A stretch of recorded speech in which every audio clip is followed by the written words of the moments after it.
Lots of traffic fixes can yield big benefits if we do enough of them quickly and correctly. We must learn from the lessons of failing rail systems in the nation and the successful tollways and hot lanes in the US and abroad. These proposed solutions for Oahu cost under $1 billion in local taxes, and while a minimal rail segment requires at least $3.6 billion, so we're a factor of 4 difference. Hot lanes are not a freeway. They are not a freeway. That's why the federal government is behind it. It's high-capacity transit that allows single-occupant users to use the lanes. So we're not building a freeway. We're building a high-capacity, inexpensive transit system. Hot lanes are win, win, win, win to the fourth.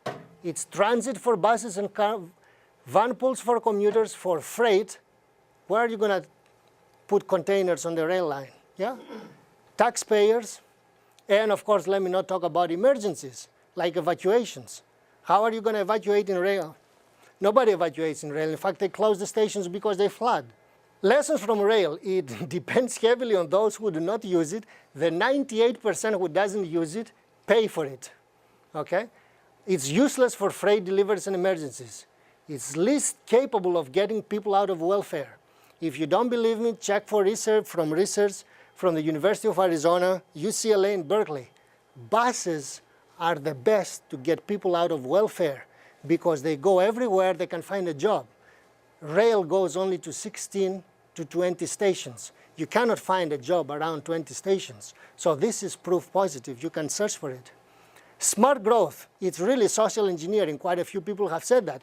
But in 2006, Commuting in America says the proof is that it does not work. So smart growth policies and transit-oriented developments do not work. They are political spin, but they do not work.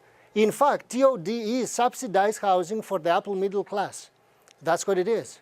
And sometimes when you see why developers or others really go pro-rail, pro-this, pro-that, well, follow the money.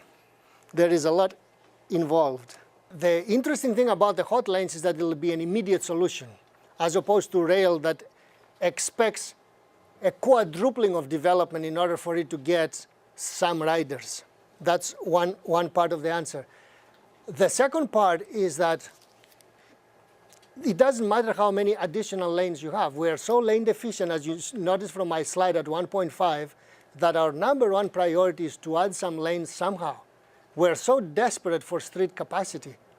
It's actually strangulating our own economy. We cannot move around. Taxis, buses, the bus, everything is not moving around. We're wasting time similar to Los Angeles for a city of 750,000 people. Taking 10% off to a rail system is a non-solution. I'm finished. I thank you very much.